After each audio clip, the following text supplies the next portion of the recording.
আমাদের আজকের বিষয় ডাকাতের মা, সতীনাথ ভাদুড়ী রচিত অন্যতম ছোট গল্প। সতীনাথ ভাদুড়ী আমাদের বাংলা সাহিত্যের অন্যতম কথাসাহিত্যিক। তিনি নিজে একজন সক্রিয় রাজনৈতিক কর্মী ছিলেন। স্বাধীনতা আন্দোলনে তিনি অংশগ্রহণ করেছেন। প্রথম দিকে তিনি জাতীয় কংগ্রেসের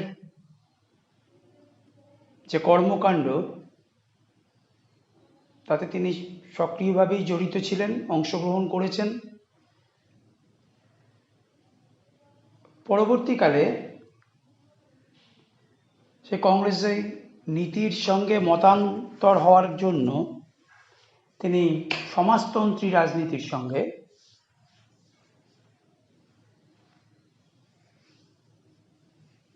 যুক্ত হন।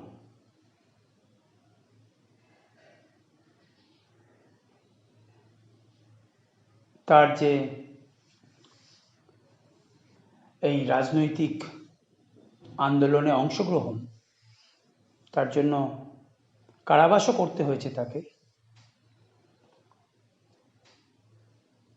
এই কারাবাসের জীবনের যে অভিজ্ঞতা, তার কথা সাহিত্যের অনেকটা অংশ জুড়েই সেই অভিজ্ঞতার কথা উঠে আসে। তার অন্যতম শ্রেষ্ঠ উপন্যাস জাগরী, সেখানে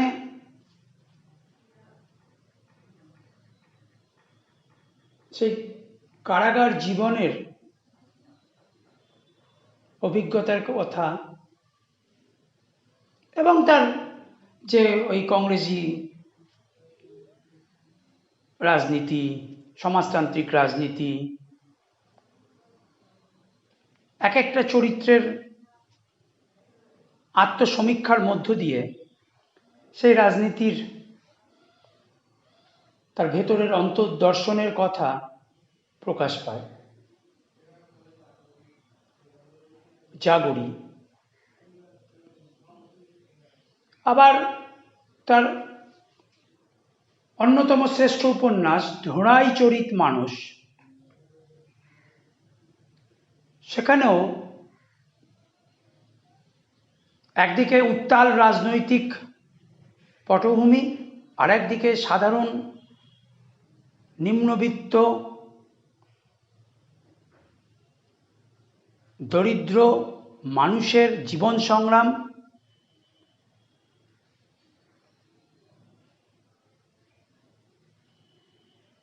তার ইতিবৃত্ত রচনা করা হয়, ধোড়াই চরিত মানুষ। এছাড়া চিত্রগুপ্তের ফাইল, অচিন রাগিনী তার অন্যতম উপন্যাস। আমাদের যে ডাকাতের মা ছোট গল্প, তা চকাচকি যে গল্পগ্রন্থ, সেই গল্পগ্রন্থ থেকে গ্রহণ করা হয়েছে।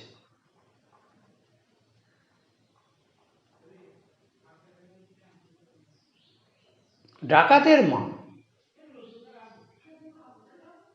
এই ডাকাতের মা গল্পগ্রন্থ গল্প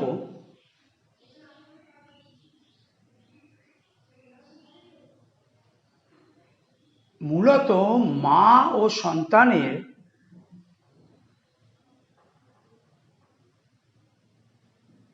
পারস্পরিক ভালোবাসা, স্নেহ, মমত্ব, দায়িত্ববোধ,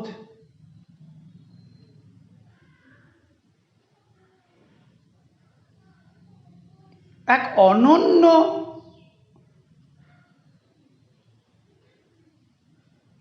মমত্বের গল্প। এই গল্প বাৎসল্য রসে অভিষিক্ত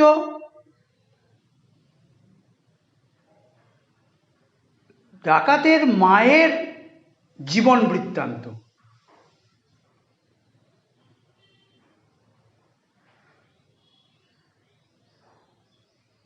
ডাকাতের মা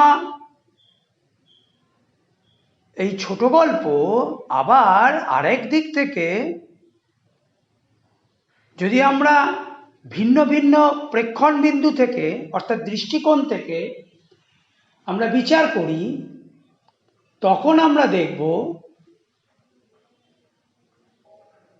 সেখানে ন্যায়, নীতি, দুর্নীতি,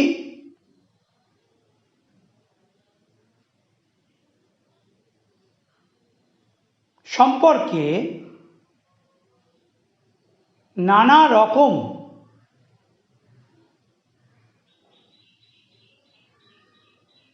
মতামত উঠে আসবে।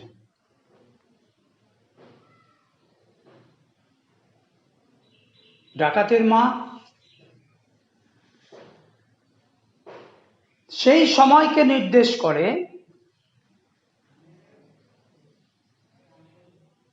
যখন ডাকাতি আমাদের জীবন ধারণের ক্ষেত্রে একটি অন্যতম পেশা।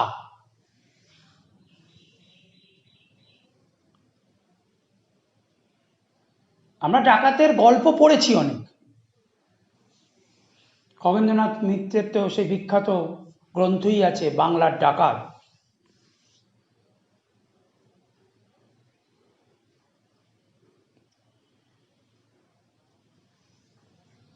এই ডাকাতটি যে কেন পেশারূপে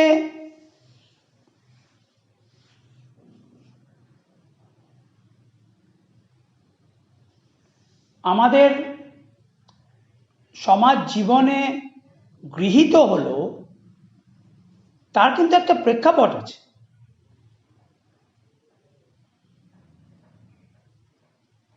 ব্রিটিশ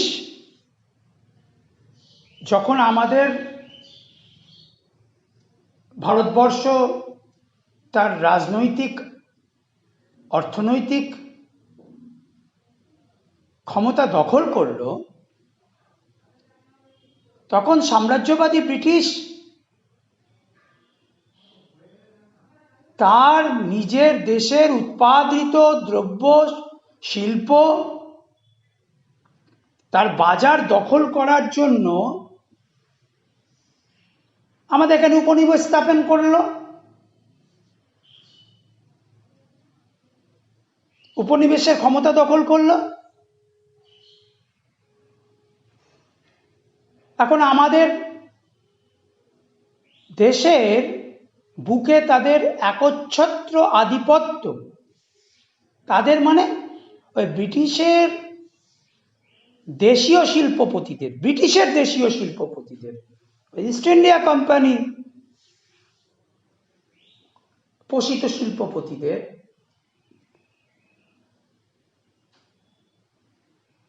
তাদের একাধিপত্য কায়েম করার জন্য তারা অবশিল্পায়নের নীতি গ্রহণ করল। অবশিল্পায়ন অর্থাৎ আমার দেশের যে ক্ষুদ্র ক্ষুদ্র শিল্পের সঙ্গে যারা যুক্ত,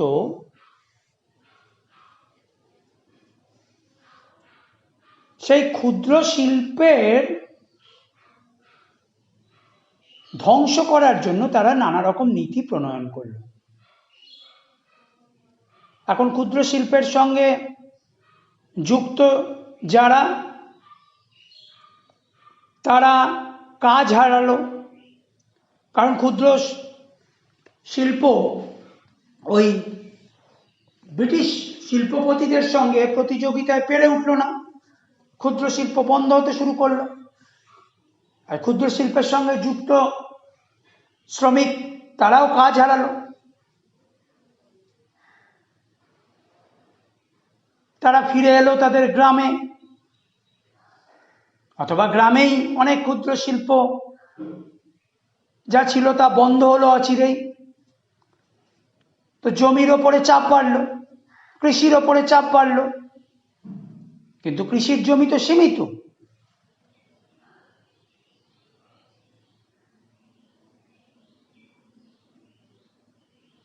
আবার আমাদের যে কৃষিকাজ, সেখানে তো শিল্পায়নের প্রভাব পড়েনি, জলসেচ উন্নত হয়নি, আধুনিক যন্ত্রপাতির প্রয়োগ হয়নি কৃষিতে। তারপরে কৃষির উৎপাদন বৃদ্ধি পেল না। তার উপর আবার ক্ষুদ্র শিল্পের সঙ্গে যুক্ত শ্রমিকরা চাষের সঙ্গে যুক্ত হলো, চাপ বাড়ল।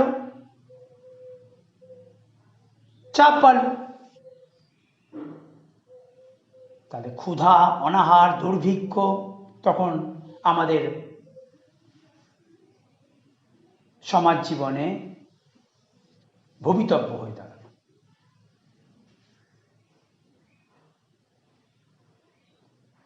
এই সময় সেই ব্রিটিশের চিরস্থায়ী বন্দোবস্ত প্রবর্তন করার ফলে একের পর এক জমিদার, নায়েব, পত্তনিদার, দরপত্তনিদার, এদের অত্যাচারে জর্জরিত হলো আমাদের কৃষক জীবন, গ্রাম বাংলার সাধারণ মানুষের জীবন।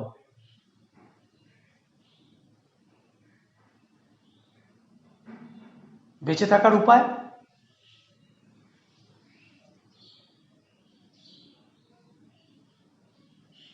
বেঁচে থাকার উপায় হিসেবে তখন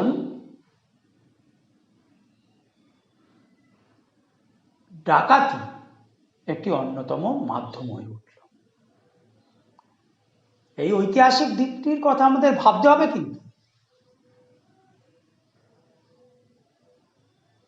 বেঁচে থাকার উপায় রূপে ডাকাতি দেখা দিল। আবার ডাকাতি কিন্তু সংঘবদ্ধ মানুষের প্রতিরোধের একটা অস্ত্র হয়ে উঠল। তার কারণ ওই যে পত্তনিদার, দরপত্তনিদার, নায়েব, জমিদার, তাদের যে অত্যাচার, গরিব প্রজার উপরে রাজস্বের ভার চাপিয়ে দেওয়া,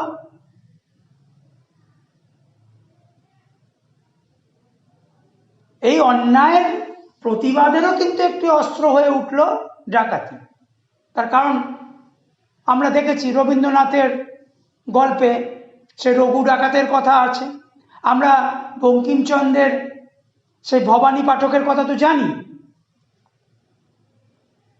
যারা সেই রবিনহুডের মতো বড় লোকের কাছারি লুট করে গরিবের মধ্যে বিলিয়ে দেয়।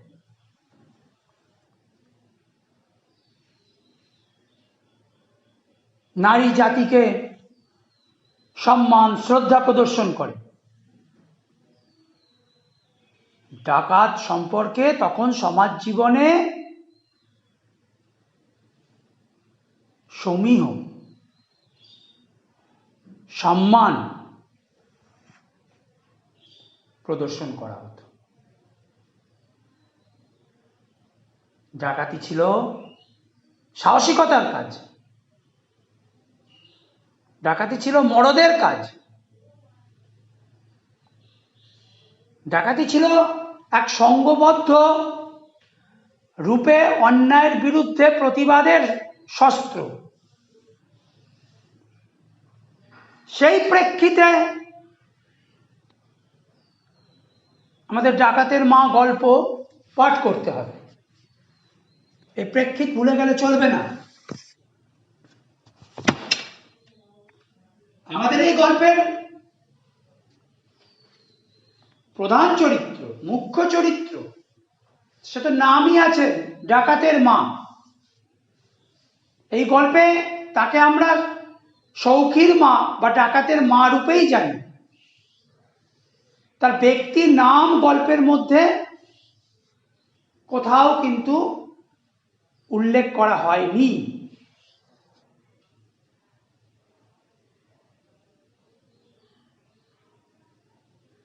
আর রয়েছে সৌখী। কিছু পার্শ্ব চরিত্র আছে, কিন্তু এই মা আর ছেলে গল্পের প্রধান চরিত্র। তাদের সম্পর্ক,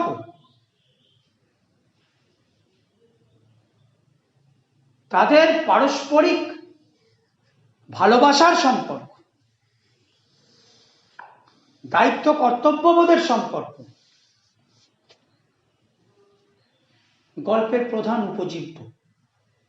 কিন্তু পাশাপাশি ওই যে বললাম, ন্যায় অন্যায়, নীতি অনীতি, এই বোধগুলি নানা রকম প্রেক্ষণ বিন্দু থেকে, নানা রকম দৃষ্টিকোণ থেকে আমরা আলোচনা করতেই পারি। আগে সে ছিল ডাকাতের বউ। সৌখীর বাপ মরে যাবার পর থেকে তার পরিচয় ডাকাতের মা বলে। তো ডাকাতের বউ হয়েছে ডাকাতের মা। সৌখী তার বাবার পেশার উত্তরাধিকার বহন করে চলেছে। তার বাবা ছিল ডাকাত, সৌখীও হয়েছে মস্ত ডাকাত।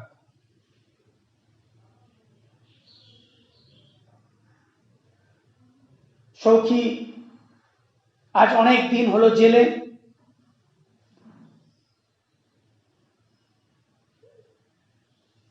সৌখীর মা অপেক্ষা করছেন তার ছেলে জেল থেকে ফিরে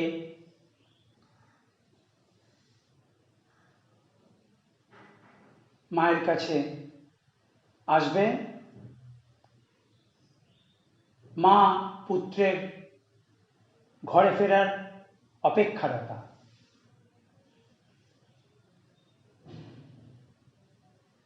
দিনকাল পড়েছে অন্যরকম।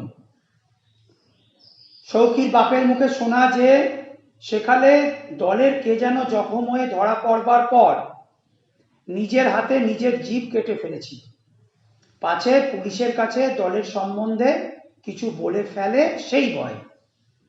আর আজকাল দেখো, সৌখী জেলে গিয়েছে আজ 5 বছর।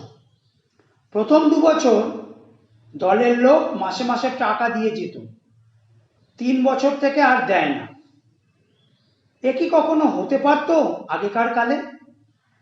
ন্যায় অন্যায়, কর্তব্য অকর্তব্যের পাটি কি একেবারে উঠে গেল দুনিয়া থেকে? সৌখীর বাপ কতবার জেলে গিয়েছে। সৌখীরও তো এর আগে 2 বার কয়েদ হয়েছে। কখনো তো দলের লোক এর আগে এমন ব্যবহার করেনি। মাস না যেতেই হাতে টাকা এসে পৌঁছেছে, কখনো বা আগাম 3-4 মাসের একসঙ্গে। কিন্তু এবার দেখো তো কাণ্ড, একটা সংসার পয়সার অভাবে ভেসে গেল কিনা তা একবার উকি মেরে দেখলো না দলের লোক।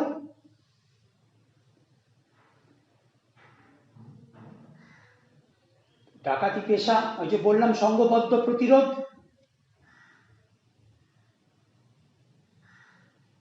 কিন্তু দিনের সাথে সাথে, দিন পরিবর্তনের সাথে সাথে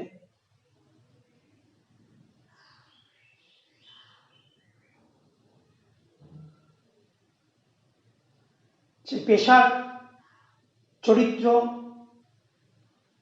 তার দায়বদ্ধতা সেখানে কিন্তু পরিবর্তন দেখা গেছে। যে একতা, যে পারস্পরিক সহমর্মিতা, যে যূথবদ্ধতা, সহযোগিতা, আগেকার ডাকাত দলের অন্যতম চরিত্র,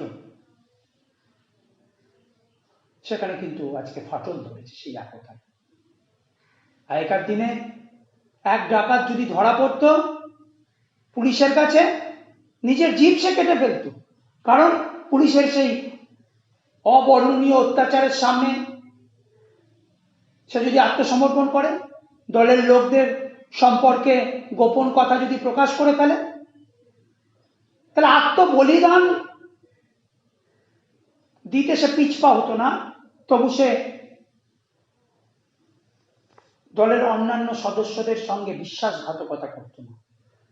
কেউ যদি জেলে যেত, অপরাপর দলের সদস্যরা তারা সেই পরিবারটিকে আগলে রাখত, মাসে মাসে টাকা দিত। সৌখীর বাবার বেলা হয়েছে, সৌখীর এর আগে যে দুবার কয়েদ হয়েছে সেখানেও সৌখীর মায়েদের জীবন ধারণের ক্ষেত্রে, সংসার চালানোর ক্ষেত্রে সেই মতন সমস্যায় পড়তে হয়নি। দলের লোকেরা সেই বিপদের দিনে পাশে এসে দাঁড়িয়েছে। কিন্তু এখন ডাকাত দলের সেই সংস্কৃতিতে, সেই একতায় ফাটল ধরেছে। এইবার সৌখী গেছে জেলে, কিন্তু দলের লোকেরা অনেক দিন হলো তাদের দিকে ফিরেও দেখে না, তাকায় না, একটা সংসার কিভাবে চলছে।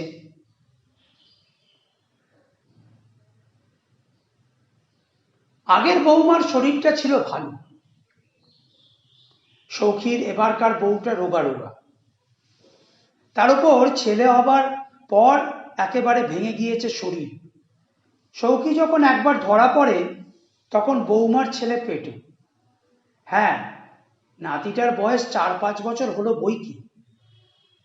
যার বাপের নামে চৌকিদার সাহেব কাঁপে, দারোগা সাহেব পর্যন্ত যার বাপকে তুই তোকারি করতে সাহস করেননি কোনোদিন, তারই কিনা দুবেলা ভাত জোটে না।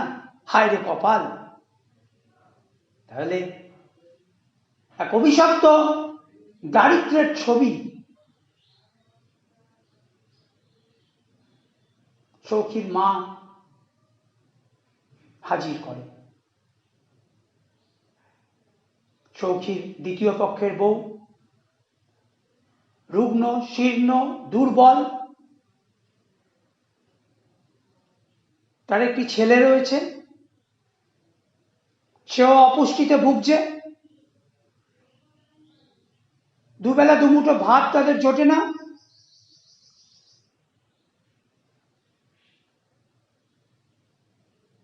এ বৌমা যে খাটতে পারে না ওই রোগা শরীর নিয়ে। আমি বুড়ো মানুষ, কোনো রকমে বাড়ি বাড়ি গিয়ে দুটো খই মুড়ি বেঁচে আসি, তা দিয়ে নিজের পেট চালানোই শক্ত। সাধে কি আর বৌমাকে তার বাপের বাড়ি পাঠিয়ে দিতে হলো? তাছাড়া গয়লা বাড়ির মেয়ে, ঝি চাকরের কাজও তো আমরা করতে পারি না। করলেই বা রাখত কে? সৌখীর মা বউকে কি কেউ বিশ্বাস পায়? নইলে আমার কি ইচ্ছে করে না যে বউ নাতিকে নিয়ে ঘর করি? এই অভিশপ্ত দারিদ্রে সংসারের কর্তৃরূপে সৌখীর মা সমস্ত দায়িত্ব কর্তব্য নিজের কাঁধে তুলে নেয়। তারও তো বয়স হয়েছে, কিন্তু বৌমা তো রুগ্ন, দুর্বল, সে তো পারবে না।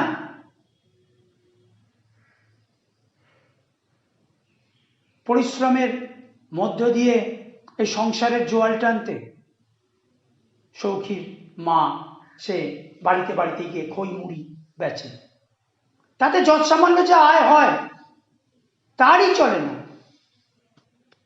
এই তিনজনের পেট চলবে কি করে? ছেলেটার তো এখন একটু পুষ্টি দরকার, সুষম আহার দরকার, বৌমারও তো একটু পথ্য দরকার।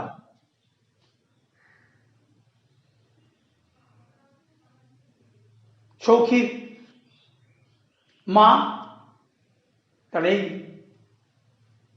বৃদ্ধ বয়সে এই অসম জীবন সংগ্রামে সে সামিল হয়, দায়িত্ব কর্তব্য, সাংসারিক দায়িত্ব কর্তব্য নিজের কাঁধে তুলে নেয়।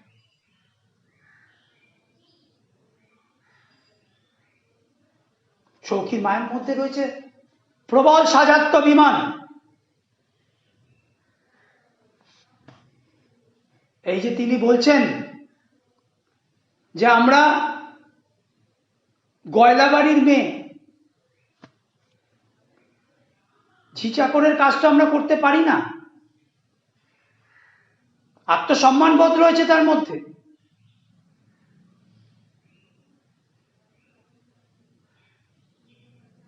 আবার করতে চাইলেও ডাকাতের মা, ডাকাতের বউ, তাদের কি বাড়িতে ঠাঁই দেবে? গৃহস্থ বাড়িতে তাদের কি ওই ঝি চাকরের কাজ জুটবে?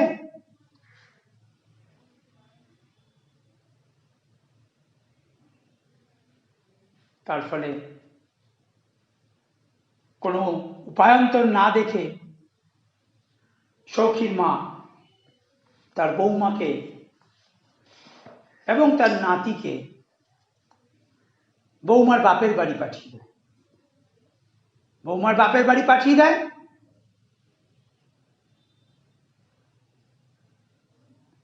তার মূল কারণটি কি? না, বৌমার বাপের বেয়ায়ের দুটো মোষ আছে, তবু বউ নাতিটার পেটে একটু দুধ পড়বে, ওদের শরীরে তো দুধের দরকার। অর্থাৎ একটা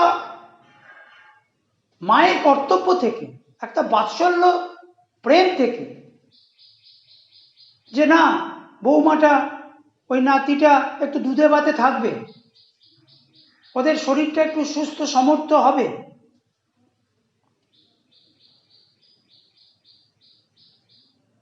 সে নিজে হয়তো ওই খই মুড়ি বেচে যা জুটবে, একবেলা জুটবে একবেলা জুটবে না, কোনো মতে টিকে থাকবে।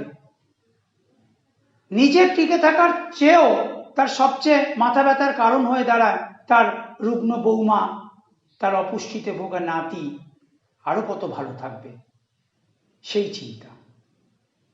এই চিন্তা এক মায়ের চিন্তা। মায়েরা যেমন অভুক্ত থেকে তার সন্তানের মুখে তার সেরা ব্যঞ্জন তুলে দিতে চায়, সৌখীর মা তার বৌমার প্রতি, তার নাতির প্রতি সেই মায়ের কর্তব্যই সে পালন করে।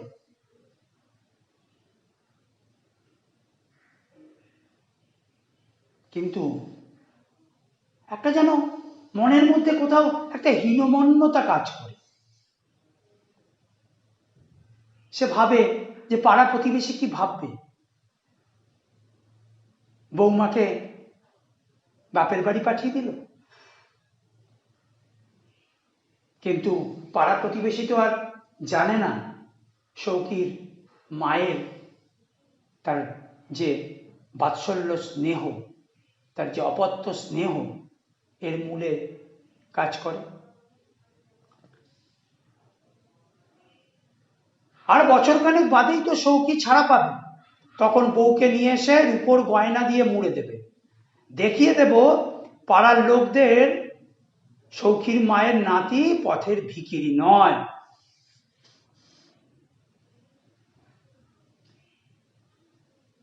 তবে প্রবল আত্মসম্মান। সৌখী ফিরে আসবে, আবার তার বউ ছেলেকে ফিরিয়ে নিয়ে আসবে, বউকে নিয়ে রূপোর গয়নায় মুড়ে দেবে, তাদের এই অভাবের দারিদ্র্যের দিন শেষ হবে, আবার তাদের সংসার একত্রিত হবে,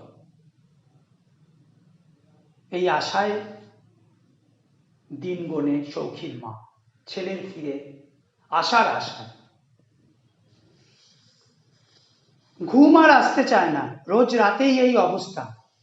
মাথা পর্যন্ত কম্বলের মধ্যে ঢুকিয়ে না নিলে তার কোনো কালেই ঘুম হয় না শীতের দিনে।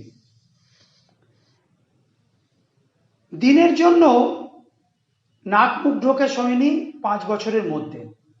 সৌখী আজ প্রায় 5 বছর জেলে। বাইরে থেকে নোনা আতা গাছতলায় শুকনো পাতার উপর একটু খড়খড় করে শব্দ হলো,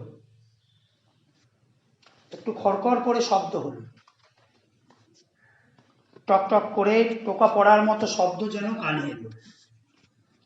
আবার দরজায় দুটো টোকা পড়ল। বুড়ি উঠে বসে।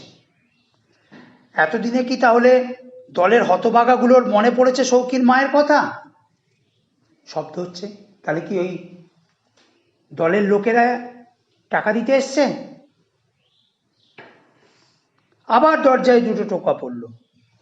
আর সন্দেহ নেই, সৌখীর মা আস্তে আস্তে উঠে দরজার পাশে গিয়ে দাঁড়ায়। বন্ধ কপাটের ফাঁক দিয়ে বাইরের লোকটাকে দেখবার চেষ্টা করল। ঘুটঘুটে অন্ধকার, কিছু দেখা যায় না। আবার টোকা পড়ল দুটো। এ টোকা পড়বার তো কথা ছিল না। তাহলে তো এই সংকেত তো সৌখীর ঘরে ফেরার। সৌখীর তো এখনো বাকি আছে কারাবাসের মেয়াদ পূর্ণ হতে। সৌখীর ছাড়া পাবার যে এখনো বহু দেরি। নিশ্চয়ই পুলিশের লোক। ঠিক আছে, দরজা খুলে কথা বলতে হবে সাবধানে, কারো নামধাম আবার মুখ দিয়ে বেরিয়ে না পড়ে অজান্তে। হঠাৎ মনে পড়ল যে সৌখী তো বলে দিয়েছিল যে দরজা খোলার আগে 10 বার নিঃশ্বাস নিতে হবে।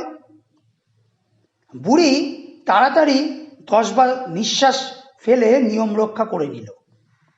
কে? দরজা খুলে সম্মুখে এক লম্বা চওড়া লোককে দেখে ডাকাতের মায়েরও গা ছমছম করে। ঘর যে একবারে ঘুটঘুটে অন্ধকার, ঢুকি কি করে? কে? সৌখী? ওমা তুই? আমি ভাবি কে না কে। বুড়ি ছেলেকে জড়িয়ে ধরেছে। এ ছেলে বুড়ো হয়েও সেই একই রকম থেকে গেল। জেল থেকে ছাড়া পেয়ে ফিরেছে, বুক ফুলিয়ে পাড়া জাগিয়ে ঢুকতে পারতো বাড়িতে, কিন্তু দরজায় টোকা মেরে মার সঙ্গে খুনসুরি হচ্ছিল এতক্ষণ। এ আনন্দ তার রাখবার জায়গা নেই। সৌখী ফিরে এসছে অকস্মাৎ। মায়ের সঙ্গে সে একটু খুনসুটি করছিল।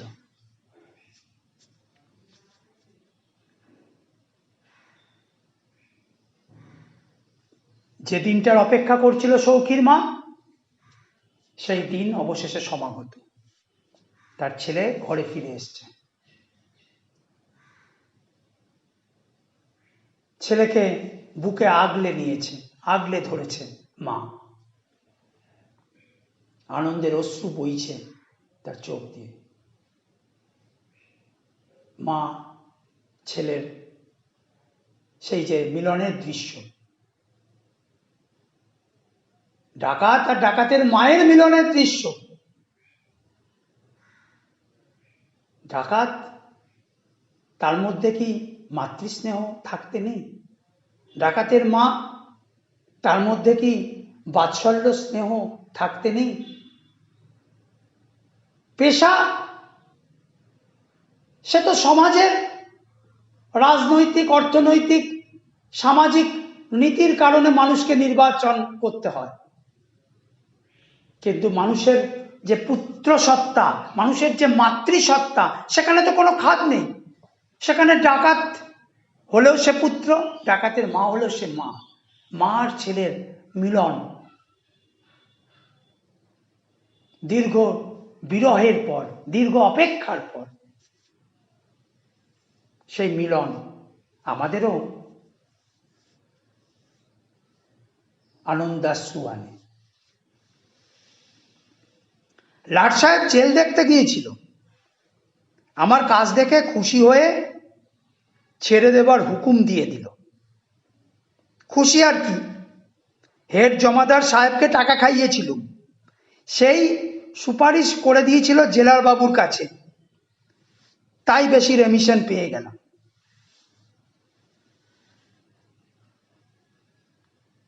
তাহলে সৌখী রেমিশন পেয়েছে, তার সাজা মকুব হয়েছে, আগে থেকে সে মুক্ত হয়েছে। কেন, কিভাবে? উৎকোচ দিয়েছে, ঘুষ দিয়েছে।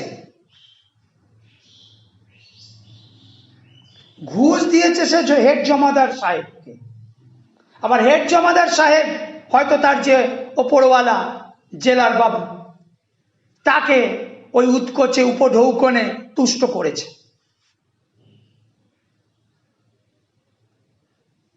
সৌখী তো ডাকাত, ডাকাতি তো সমাজের চোখে অপরাধ, আইনের চোখে অপরাধ, তার জন্য তাকে জেলে যেতে হয়। ওই নীতি প্রণয়নকারী যারা, আইন প্রণয়নকারী যারা, তারা ডাকাতিকে বলেছে দুর্বৃত্তের কাজ। কিন্তু দুর্নীতি যে রন্ধ্রে রন্ধ্রে বাসা বেঁধে রয়েছে সমাজের বুকে, তার বিচার করবে কে? ওই জমাদার, ওই জেলার, ওই লাট সাহেব, যারা আইনের রক্ষক অথচ তারাই ভক্ষক। সেই দুর্বৃত্তায়ন, ওই যে আমি প্রথমেই বলছিলাম যে নীতি, দুর্নীতি, আইন, আইন বিরুদ্ধতা,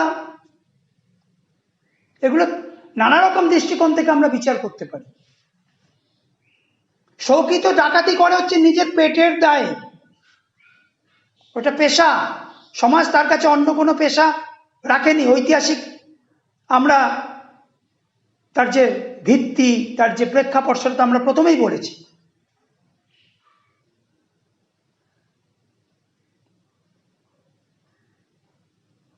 আর যারা আইন তৈরি করে, তারা যে উৎকোচে উপঢৌকনে ঘুষে এই দুর্নীতিকে পাকাপোক্ত করে সমাজের বুকে, ডাকাতকে জেলে পড়ে ডাকাতির দায়ে, আর নিজেরা তারা ঘুষ খায়, উৎকোচ গ্রহণ করে।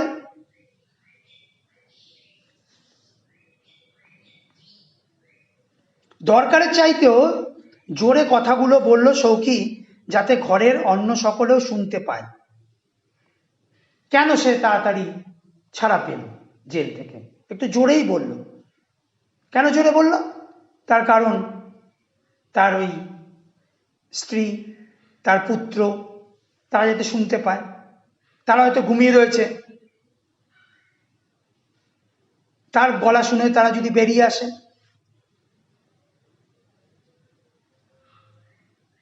ছেলের চোখের চাউনি ঘরের দূর দেওয়াল পর্যন্ত কি যেন খুঁজছে। কাদের খুঁজছে সে কথা আর বুড়িকে বুঝিয়ে বলে দিতে হবে না। সৌখী যেন ঘরের দেওয়ালে, ঘরের ওই কোণার দরজাটার দিকে তাকিয়ে রয়েছে, কেউ তো বেরিয়ে আসছে না। মা তো বুঝতে পারছে যে ছেলে কি খুঁজছে, অর্থাৎ বৌমাকে আর নাতিকে। সৌখী জিজ্ঞাসা করে, এদের কাউকে দেখছি না? প্রতি মুহূর্তে বুড়ি এই প্রশ্নেরই ভয় করছিল। জানা কথা যে জিজ্ঞাসা করবেই। হ্যাঁ, জিজ্ঞাসা তো করবেই। সৌখী তার ছেলেকে দেখবে, বুকে জড়িয়ে ধরবে, সে যেমন তার সৌখীকে বুকে জড়িয়ে ধরেছে। এই প্রশ্নেরই ভয় করছিল সৌখীর মা। বউ বাপের বাড়ি গিয়েছে, হঠাৎ বাপের বাড়ি, এতদিন পর বাড়ি ফিরেছে ছেলে, এখনই সব কথা খুলে বলে তার মেজাজ খারাপ করে দিতে চায় না। মরদের রাগ শুনেই এখন হয়তো ছুটবে রাগের মাথায় দলের লোকের সঙ্গে বোঝাপড়া করতে। নাতি আর বউয়ের শরীরের খারাপের কথাও এখনই বলে কাজ নেই। শরীর খারাপের কথা শুনলে হয়তো সৌখী এখানে আর একদিনও থাকবে না। এতদিন পরে এলো, একদিনও কাছে রাখতে পারবো না। এখনই যদি বলে দেয় যে তার দলের লোক তার সঙ্গে কি করে বিশ্বাসঘাতকতা করেছে, এই বিপদের দিনে তারা সাহায্যের হাত বাড়িয়ে দেয়নি, সেখান থেকে এই অভাব দারিদ্র, সে অভাব দারিদ্রের হাত থেকে মুক্তির জন্য বৌমা এবং নাতির স্বাস্থ্যের কথা ভেবে তাকে বাপের বাড়ি পাঠিয়ে দিয়েছে। সৌখীর মাথায় রাগ চলে যাবে, সে ছুটবে ওই বিশ্বাসঘাতকদের সমুচিত শাস্তি দিতে। সে হয়তো তার পরের দিনই ছুটবে ওই নিজের সন্তানকে দেখার জন্য সৌখীর শ্বশুর বাড়ি। ছেলেটা এতদিন বাদে এলো, ছেলেটাকে আবার সে কাছ হারাবে। এই যে মায়ের সন্তানকে যে কাছে রাখার যে আকুতি, আঁকড়ে থাকার যে দুর্নিবার যে ভালোবাসা, সেই মনোভাবই প্রকাশিত হয়।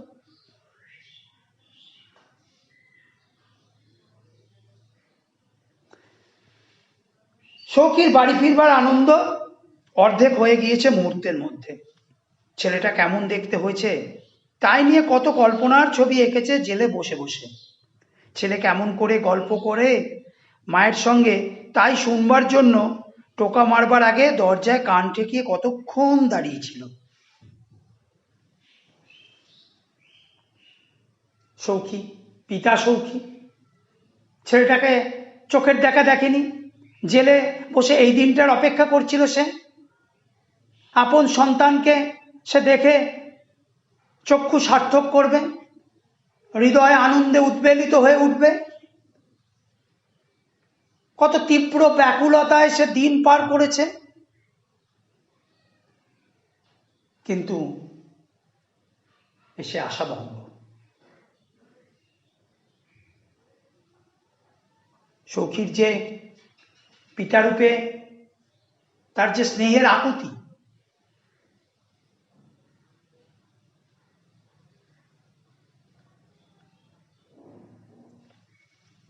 একদিকে মায়ের স্নেহ আর একদিকে পিতার স্নেহ। মা তার পুত্রকে আঁকড়ে ধরতে চায়, আবার পুত্র সৌখী তার পুত্রকে কোলে নিয়ে দর্শন করে তার যে পিতৃস্নেহ তাকে পূরণ করতে চায়। দুই স্নেহের এক ফল্গু ধারা ওই ডাকাতের বাড়িতে বয়ে চলে। এই স্নেহ খাদহীন, নিখাদ। হোক না তারা ডাকাত, হোক না তারা ডাকাতের মা, তারা তখন পিতা মাতা।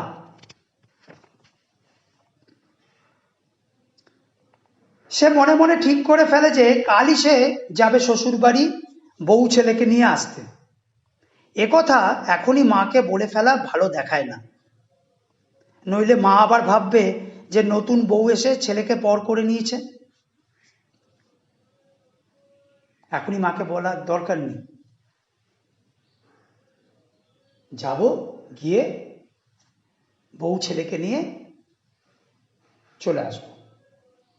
এইমাত্র ফিরলাম, এখনই যদি বলি কাল চলে যাব, মা দুঃখ পাবে, ভাববে দেখো সৌখী এতদিন বাদে ফিরে এসছে, সে তার ছেলে বউকে নিয়েই চিন্তায় মশগুল।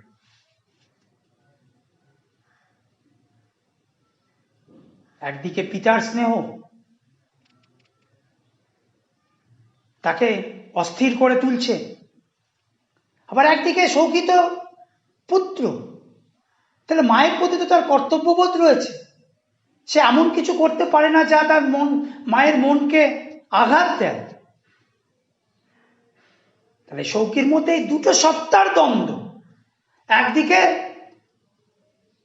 পিতৃত্বের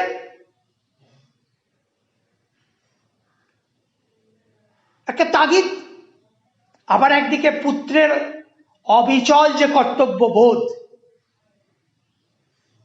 এই দুই অনুভূতির টানাপোড়েন দেখা যাচ্ছে সৌখীর মধ্যে।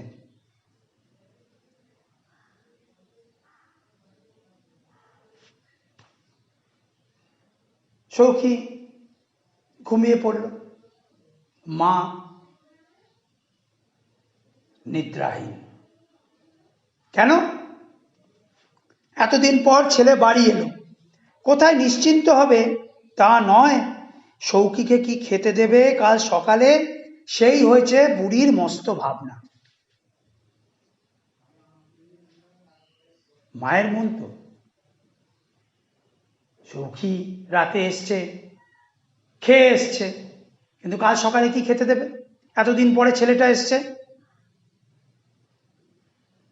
অভাবের 12 মাসের কথা তো ছেলের কাছে প্রকাশ করেনি। ছেলের কাছে টাকা চাইবে? এতদিন বাদে সে এসছে, টাকা দে আমি বাজার করে নিয়ে আসি। তাহলেই তো আবার সেই তার দলের সদস্যদের বিশ্বাসঘাতকতার কাহিনী উঠে আসবে।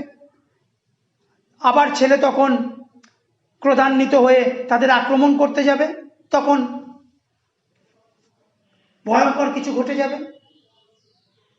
ছেলেকে যদি আবার কাছাড়া করতে হয়, মস্ত ভাবনা, কালকে ছেলের মুখে কি জোটাবো। আলু চচ্চড়ি খেতে কি ভালোই বাসে সৌখীটা, কতকাল হয়তো জেলে খেতে পাইনি। আলু, চাল, সর্ষের তেল সবই কিনতে হবে, অত পয়সা পাবো কোথায়? ছেলেটা আলু চচ্চড়ি খেতে ভালোবাসে, জেলে তো ভালো করে খায়ও নি, তাহলে আলু, চাল, তেল কিনতে হবে, ঘরে তো কিছুই জোটে না। এতদিন তো সে অনাহারে উপোসে থেকেছে, নিজের অনাহার উপোসকে সে মেনে নিতে পেরেছে, কিন্তু মা হয়ে ছেলেকে কি করে সে উপোসী রাখে?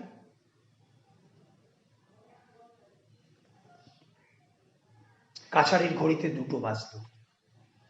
মনে পড়ল যে পেশকার সাহেবের বাড়ি রাজমিস্ত্রি লেগেছে। মাতাদিন পেশকারের বাড়ি বেশি দূরে নয়। পাঁচিল সেদিন হাত 2-2.5 উঁচু পর্যন্ত গাঁথা হয়েছে। মাটি আর ভাঙা ইটের পাহাড় নিচে পড়ে থাকায় সে পাঁচিল ভাঙতে বুড়ির বিশেষ অসুবিধা হলো না। সেই রাত 2টেতে সে পৌঁছে গেল মাতাদিন পেশকারের বাড়ি।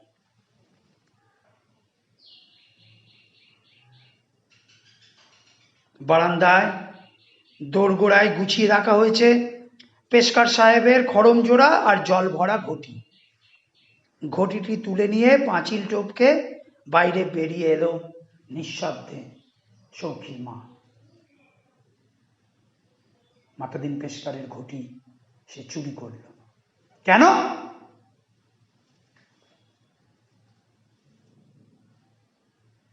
সৌখীর মুখে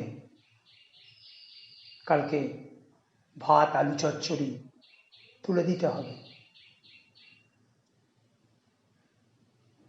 নিজের বুড়ি গজের জন্য নয়, নিজে তো এতদিন অভুক্ত ছিল, চুরি করেনি তো, অনাহারকে মেনে নিয়েছে, উপোসকে মেনে নিয়েছে, কিন্তু সে তো মা, সন্তানকে সে অভুক্ত রাখবে কি করে?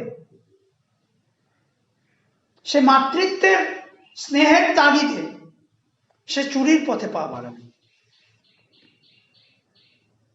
সকালবেলা উঠে মাতাদিন পেশকার দেখছে লোটা নেই, হুলুস্থুল পড়ে গেল বাড়িতে। আইন চঞ্চু মাতাদিন বাড়ি থেকে বার হয়ে গেলেন, থানায় খবর দেবার জন্য, তার বাড়ি থেকে লোটা চুরি করে? এত বড় আস্পর্ধা, এত বড় ক্ষমতা কার? ফিরতি মুখো তিনি এলেন বাসনের দোকানে। নানা রকম ঘটি দেখালো দোকানদার, কিন্তু পছন্দসই কিছুতেই পাওয়া যায় না। দোকানদার শেষকালে হাল ছেড়ে দিয়ে জিজ্ঞাসা করে, পুরনো হলে চলবে? নামেই পুরনো, সস্তায় পাবেন 2.5 টাকায়। পুরনো বাসনও বিক্রি হয় নাকি এখানে? দেখি। ঘটি দেখেই তার খটকা লাগলো। পকেট থেকে মাথাদিন চশমা জোড়া বার করে নাকের ডগায় বসালেন। খুড়োর নিচে ঠিক সেই তারা আঁকা, আর সন্দেহ নেই এ তো তার লোটা। মাতাদিন পেশকার আইনের ধারা ভুলে গিয়ে দোকানদারের টুটি চেপে ধরেন, নিজের হাতে নিজে আইন তুলে নেন। বল, এ লোটা কোত্থেকে পেলি? দিনে করিস দোকানদারি আর রাতে বার হোস শীতকাঠি নিয়ে? তুই চুরি করে নিয়ে এসছিস আমার বাড়ি থেকে? দোকানদার বলে যে সে কিনেছে এই ঘটি নগদ 14 আনা পয়সা গুনে সৌকির মায়ের কাছ থেকে। পেশকার সাহেব তখনই থানায় পাঠিয়ে দিলেন একজন ছোকরাকে, দারোগাকে ডেকে নিয়ে আয়। এদিকে সৌকির মা আলুর তরকারি চড়িয়েছে উনুনে, ওই লোটাটি বিক্রি করেছে, যা ওই 14 আনা পয়সা পেয়েছে তা দিয়ে সে বাজার করে নিয়ে এসছে। আলুর তরকারি চড়িয়েছে উনুনে, আলু চচ্চড়ি যে সৌকি ভালোবাসে। ছেলে তখনও ওঠেনি বিছানা ছেড়ে। এবার দারোগা আর পুলিশ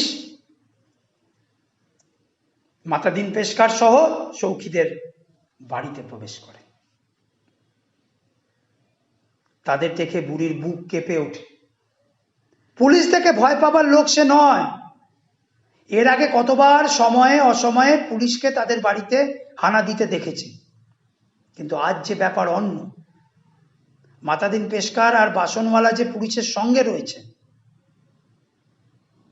5-7 বছর আগে পুলিশ একবার ভোররাত্রে তাদের বাড়ি ঘেরাও করেছিল বন্দুকের খোঁজে। তখন তো মাথা হেট হয়নি তার। ডাকাতি করা তার স্বামী পুত্রের হকের পেশা, সে তো মরদের কাজ, গর্বের জিনিস। কিন্তু এই যে চুরি, ছিচকে চোরের কাজ শেষকালে।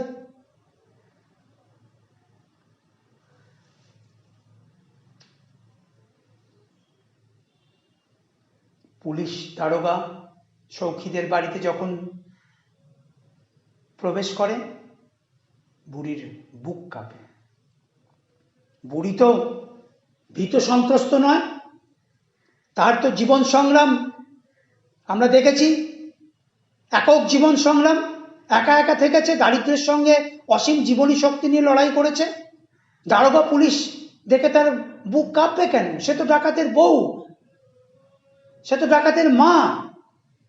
তো ডাকাতি পেশার অনিবার্য অনুষঙ্গে পুলিশ তো তাদের বাড়িতে বারে বারেই এসছে, তার স্বামীর সন্ধানে এসছে, ছেলের সন্ধানে এসছে, তাদের বাড়িতে অস্ত্রের সন্ধানে এসছে।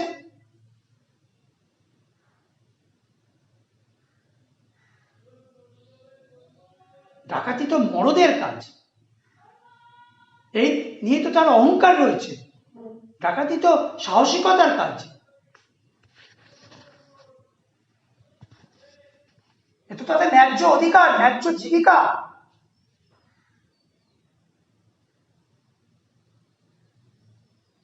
পুলিশ দেখে তাহলে সৌখির মায়ের বুক কাঁপে কেন? ভয়। কিসের ভয়?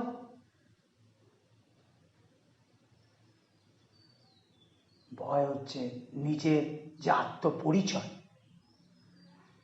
তার ছেলের যে পরিচয়, সেই পরিচয় তো এবার হারাতে বসেছে।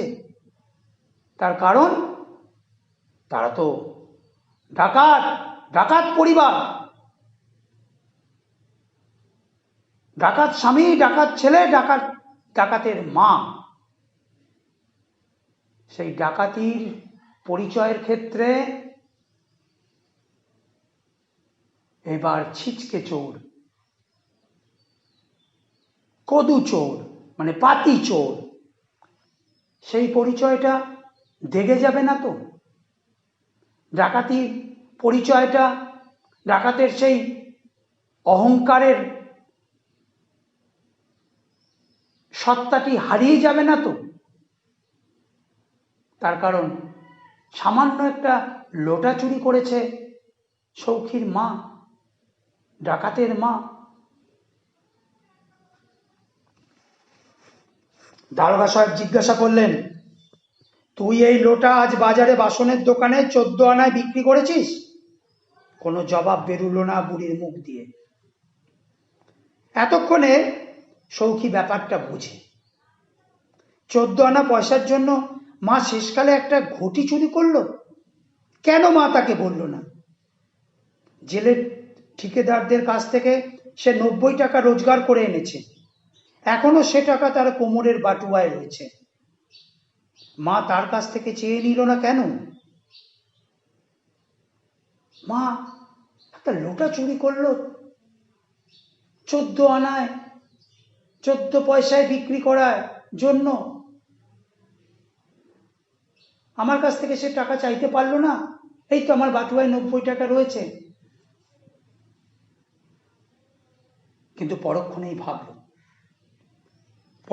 ভাবলো হয়তো ঘর দোরের দিকে তাকিয়ে এক নজরেই সংসারের দৈন্য দশার কথা আজ করে নেওয়া উচিত ছিল তার। নিজে থেকেই মায়ের হাতে টাকা দেওয়া উচিত ছিল, কিন্তু সে সময় পেল কই?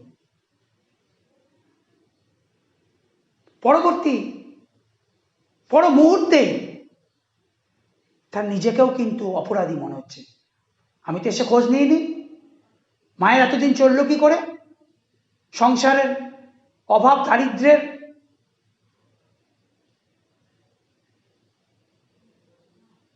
কথা তো আমি মায়ের কাছ থেকে জেনে নিইনি। আমি তো শুধু ব্যস্ত ছিলাম, আমি তো ওই বউ পুত্রের তাদের সেই অনুপস্থিতিতে আমি ব্যগ্র হয়ে উঠেছিলাম কি করে কাল তাদের সঙ্গে সাক্ষাৎ করব, তাদের ফিরিয়ে নিয়ে আসব। আমারই তো মায়ের কাছ থেকে জেনে নেওয়া উচিত ছিল মায়ের জীবন বৃত্তান্তের কথা, আমার অনুপস্থিতিতে মায়ের সংসার অতিবাহনের কথা। আমি তা জানিনি। নিজেকে অপরাধী মনে হচ্ছে সৌখী। কিন্তু শেষ পর্যন্ত লোটা চুরি, জেলের মধ্যে ওইসব ছিচকে কদুচোরদের সঙ্গে সে যে পারতপক্ষে কথা বলেনি কোনোদিন। ডাকাতরা জেলে আলাপ সালাপ করে লাইফারদের সঙ্গে, যারা বড় বড় অপরাধ করেছে, যাবজ্জীবন দণ্ডে দণ্ডিত। এই ছিচকে চোর, কদু চোর, পাতি চোর, যেখানে কোনো সাহসিকতা লাগে না, পৌরুষত্ব লাগে না, মর্দানি লাগে না, সেই চোরেদের সঙ্গে সৌখীর মতো ডাকাত, দারোগা বাবুর বুকে ভয় ধরে যার নামে, তারা কখনো কিন্তু কথা বলে না। কথা বলে কাদের সঙ্গে? ওই লাইফারদের সঙ্গে।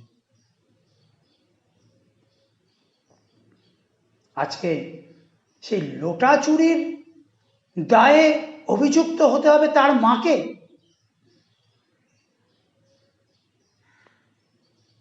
এই বুড়ি, আমার কথার উত্তর দিচ্ছিস না কেন? বল, জবাব দে। দারোগাবাবু জিজ্ঞাসা করতে লাগে সৌখীর মাকে। বুড়ি নির্বাক। আর থাকতে পারল না সৌখী। দারোগা সাহেব, মেয়ে মানুষকে নিয়ে টানাটানি করছেন কেন? আমি ঘটি চুরি করেছি কাল রাত্রে। সৌখী তো ডাকাত, সে যখন এই কথা বলেছে, একথা অবিশ্বাসের কোনো জায়গা নেই।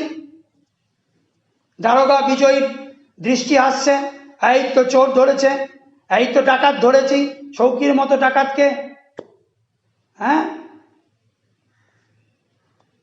সৌকির মতো ডাকাত তার হাতে এসছে।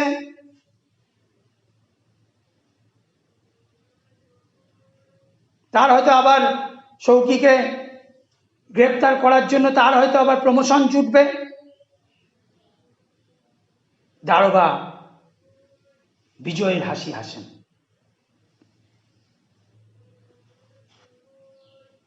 সৌখী মায়ের চুরির দায় সে নিজের কাঁধে তুলে নেয়।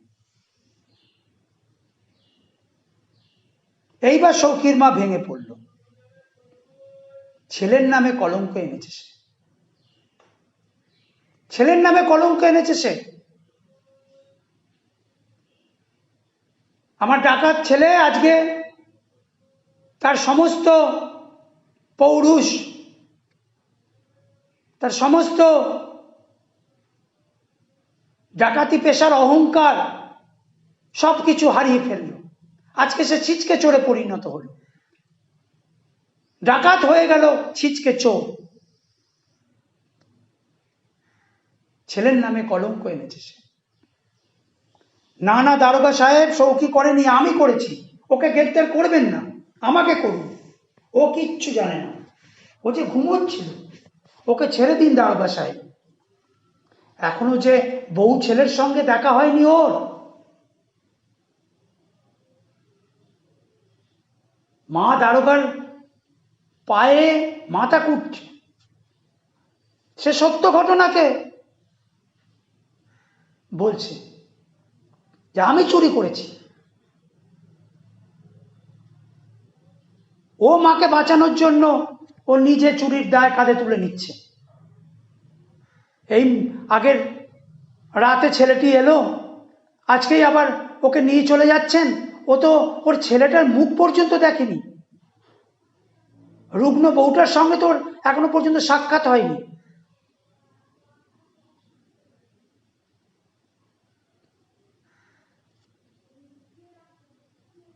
সৌখী যাবার সময় কোমর থেকে বাটুয়াটা বার করে রেখে দিয়ে গেলেন খাটিয়ার ওপর। মা তখনও মেঝেতে মেঝেতে ডুকরে ডুকরে কাঁদছে। উনুনে চড়ানো আলুর তরকারির পোড়া গন্ধ সারা পাড়ায় ছড়িয়ে পড়েছে। হৃদয় পুড়ছে, হৃদয় খাক হয়ে যাচ্ছে। আসলে আলুর চচ্চড়ি তরকারি পোড়ার, তার হৃদয় পোড়ার সামনে যে এক অসীম শূন্যতার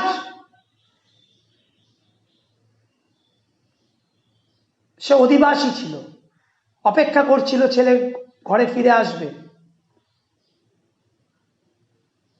সে অপেক্ষা শেষ করে ছেলে ঘরে ফিরে এলো, কিন্তু ছেলেকে সে আবার হারালো। এই যে অব্যক্ত যন্ত্রণা, তার কৃতকর্মের জন্য তার ছেলেকে আবার চলে যেতে হলো সেই কারাবাসের জীবনে। এই যে অপরাধ গ্লানি,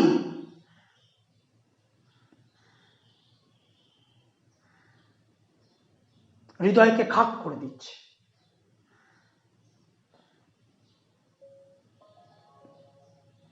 যন্ত্রণা দগ্ধ হচ্ছে, হামলে কাঁদছেন। সৌখীর মাকে এই গল্পে আমরা একবারও কাঁদতে দেখিনি।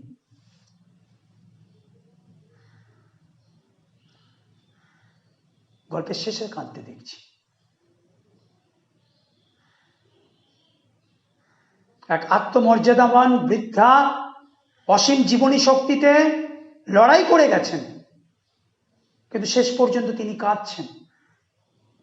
কাঁদছেন ছেলেকে হারিয়ে, কাঁদছেন নিজের পরিচয়কে হারিয়ে, ডাকাতের মায়ের পরিচয় হারিয়ে, কাঁদছেন ছেলের নামে তিনি কলঙ্ক আনলেন। তার যে ডাকাতি পরিচয়, তার যে ডাকাতের পরিচয়, সেই পরিচয়ে তিনি কলঙ্ক গেঁথে দিলেন, চৌর্যবৃত্তির কলঙ্ক।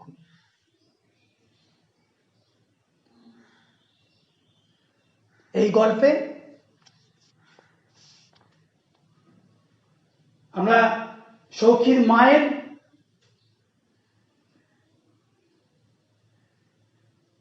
যে জীবন বৃত্তান্ত আমরা পড়লাম, শুনলাম,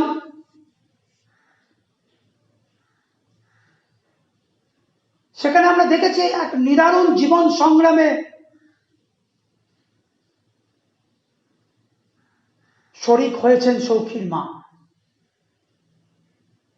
যখন তিনি ছিলেন ডাকাতের বউ, পরবর্তীতে তিনি হয়েছেন ডাকাতের মা।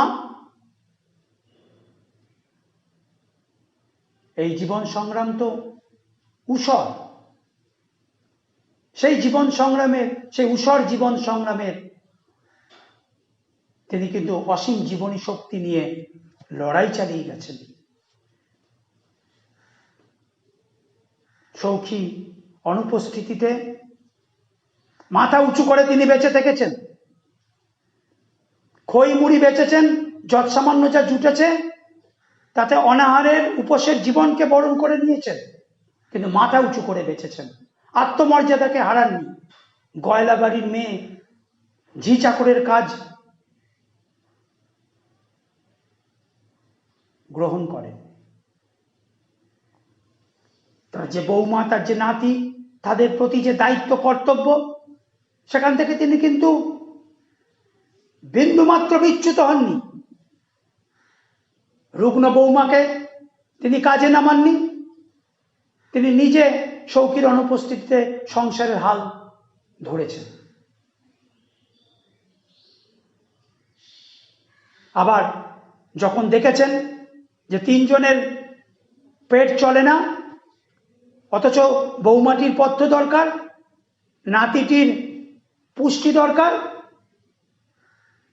তখন তিনি সেই কর্তব্যবোধে তাগিদেই বৌমাকে ওই বাপের বাড়ি পাঠিয়েছেন, যাতে তারা দুধে ভাতে থাকে। অভুক্ত অনাহারে থেকেছেন, কিন্তু আত্মবিশ্বাস হারাননি। অপেক্ষা করেছেন সৌখী ফিরে আসবে, সৌখী ফিরে আসবে।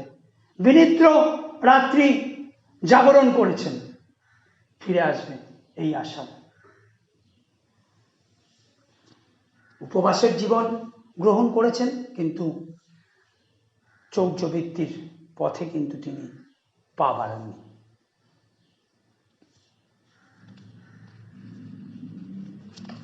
সৌখী ফিরে এসেছে, সৌখী ফিরে এসেছে।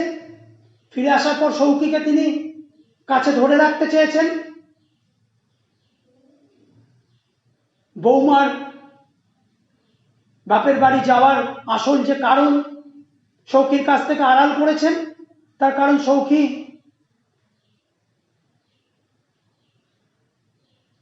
দলের সদস্যদের সে বিশ্বাসঘাতকতার ইতিবৃত্ত শুনে আবার যদি কিছু ভুল করে বসে,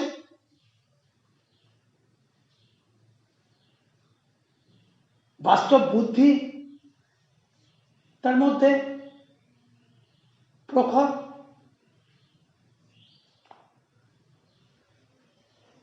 আবার এই যার নিজের জীবনটা ত্যাগ করেছেন সংসারের প্রতি,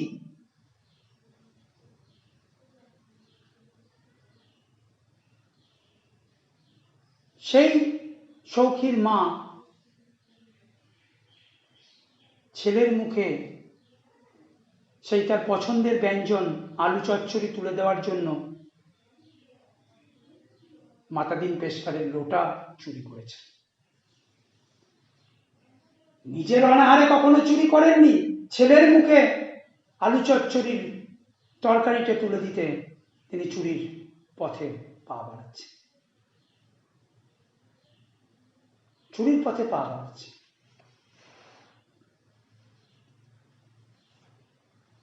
এই যে তার যে বাৎসল্য রস, বাৎসল্য স্নেহ, পুত্র স্নেহ, সেখান থেকে তিনি নীতি অনীতি, ঠিক বেঠিক, পাপ পুণ্যের সমস্ত প্রভেদকে ভুলেছেন। মায়ের কাছে তার সন্তান সবচেয়ে বড় সম্পদ। সন্তানের মুখে অন্ন তুলে দেওয়া, তার চেয়ে বড় কোনো দায়িত্ব কর্তব্য মায়ের থাকতে পারে না।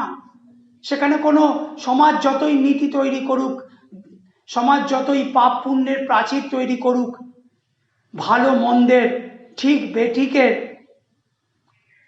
রাস্তাগুলোকে চিহ্নিত করে দিক, মায়ের মন তা মানে না। মা চায় তার সন্তানকে দুধে ভাতে রাখতে।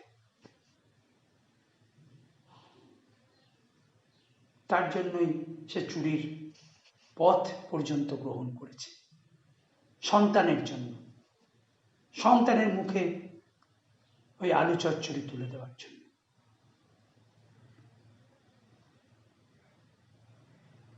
সখীর মা, ডাকাতের মা, সে যথার্থ মা হয়ে উঠেছে।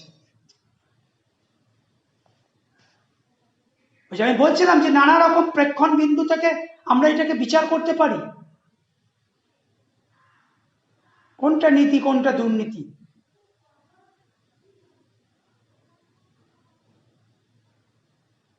সখীর মা আসলে প্রকৃত মা। মা রূপে তার আত্মত্যাগ, মা রূপে তার বাৎসল্য স্নেহ, মা রূপে তার জীবন সংগ্রাম, ত্যাগ তিতিক্ষা, মা রূপে তার কল্যাণী জননীর ভূমিকা, সবই পায়। ছেলেকে আঁকড়ে ধরে বাঁচার আকুতি, সবই পায়। তিনি মা, কিন্তু গল্পের নাম তো ডাকাতের মা। তিনি মা, তিনি ডাকাতের মা। ডাকাতের মা হয়েই তিনি বাঁচতে চান। এই সমাজ যতই ডাকাতের মাকে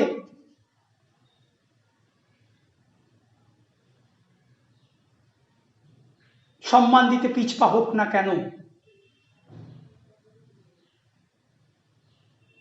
তিনি ডাকাতের মা রূপেই তিনি নিজের আত্মপরিচয়ে গর্বিত হতে চান। তার কারণ তার অহংকার রয়েছে ডাকাতের বউ রূপে, তার অহংকার রয়েছে ডাকাতের মা রূপে। ডাকাতি মরদের কাজ।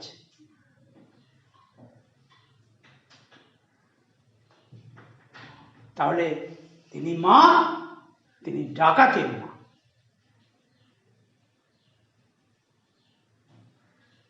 আবার আমরা যারা নাগরিক সমাজ, যারা মনে করি যে মাতৃত্ব, তা বুঝি সমাজের ওই আইন বিরুদ্ধ পথে যারা যায় না, সাধারণ পথে, সমাজ নির্ধারিত আইনের পথে যারা থাকে, তাদেরই বুঝি এই সুকুমার প্রবৃত্তিগুলি আছে, স্নেহ মায়া মমতা একমাত্র তাদেরই অধিকারে। প্রথমেই বলেছি যে ডাকাতের মা সে তো মাই, তার মধ্যেও স্নেহ মায়া মমতা, বাৎসল্য, আত্মত্যাগ, সেই প্রবৃত্তিগুলি তার মধ্যেও বর্তমান। ডাকাতের মা বলে সে কিন্তু নিষ্ঠুরতার শরিক নয়। ডাকাতের মা মানে সে নিষ্ঠুর, তার মধ্যে স্নেহ মায়া মমতা বাসা বেঁধে নেই।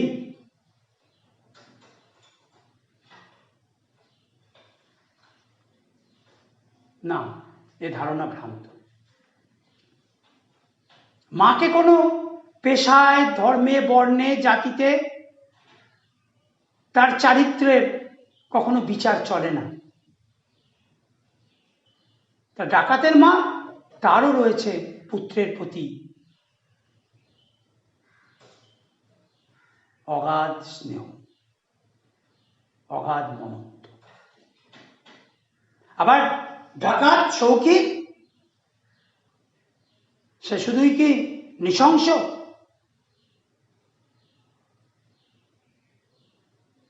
নৃশংসতাই তার একমাত্র প্রবৃত্তি, হিংসাই তার একমাত্র পরিচয়?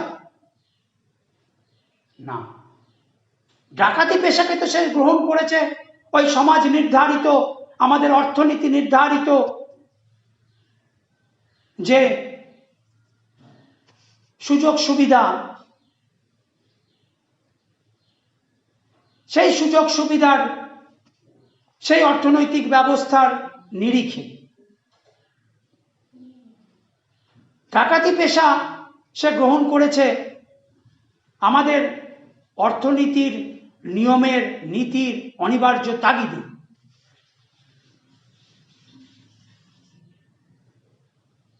ডাকাতি তো একটা সময় ছিল সেই সংঘবদ্ধ প্রতিরোধেরও হাতিয়ার, বেঁচে থাকার পেশা ছাড়াও। সেই ডাকাত সৌখী, তার মধ্যে কি পুত্র স্নেহ থাকতে নেই? সে কি পুত্ররূপে তার মাকে আঁকড়ে ধরবে না? তার মধ্যে আমরা যে বুনো সারল্যের পরিচয় পাই, মাকে সে টোকা দিচ্ছে যখন ভুল করছে দরজা খুলতে, মার্চ, আসলে এই মার স্নেহের পরিচয়, প্রহার নয়, নিষ্ঠুরতা নয়, সে বুনো সারল্য, সে শিশুর মতো মাকে মারছে, মাকে আদর করছে, মাকে আগলে ধরছে। মায়ের সমস্ত অপরাধকে সে নিজে গ্রহণ করছে। আত্মত্যাগ, একদিকে মায়ের আত্মত্যাগ, সৌখীর মায়ের, একদিকে সৌখীর আত্মত্যাগ, এই ডাকাত সৌখীর আত্মত্যাগ, যেখানে আমরা নাগরিক মানুষ অনেক বেশি স্বার্থপর। একজন ডাকাত সে কিন্তু পুত্র হিসেবে তার যে কর্তব্যবোধ, দায়িত্ববোধ, আত্মত্যাগ, সে কিন্তু আমাদের কাছে আদর্শস্থানীয় হয়ে উঠতে পারে। ডাকাত সৌখী তার পুত্রের প্রতি তার যে পিতৃ স্নেহ, পুত্রকে দেখার যে তার ব্যাকুলতা, তাকে আমাদের ওই সাধারণ এক পিতার চেয়ে কোনো অংশে কম?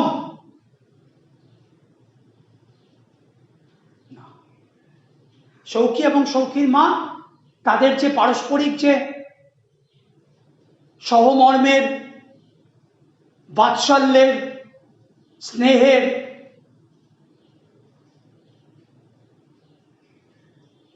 যে সম্পর্কের রসায়ন,